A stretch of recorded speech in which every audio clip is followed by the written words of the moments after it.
दर्शको, आता पाहूयात एक महत्त्वाची बातमी। सध्या दिवसेंदिवस उन्हाची तलखली वाढत असून यामुळे नागरिकांसह प्राणी, पक्षी, जनावरही हैराण झाल्याचं दिसून येत आहे। अशाच दिवसांमध्ये अनेक वेळा सापासारखी श्वापदं आपलं बीळ सोडून थंड जागेच्या अर्थात पाण्याच्या शोधात बाहेर पडतात।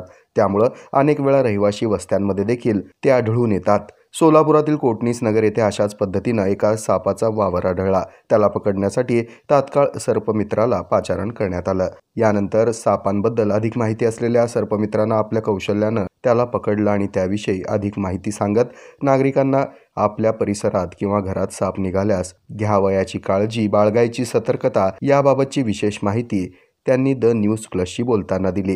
तेव्हा पाहूयात सुशीलनगर येथे राहणारे सर्पमित्र रविशचंद्र स्वामी यांनी काय सांगितलंय ते। माझं नाव रविचंद्र स्वामी, राहायला सुशीलनगर। तर हा पाण्यात सारखं जास्त करून पाण्यात गटेत हे अशा ठिकाणी राहतं। तर हा बिनविषारी साप आहे, पण चावतो भरपूर, चावायला लिमिट नाही।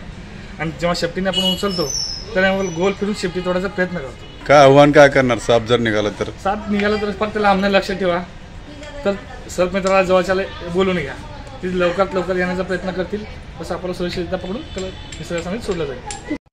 हे आहे मेट्रोकास्ट केबल नेटवर्क आणि आपण पाहत आहात the news plus. News plus बरंच काही।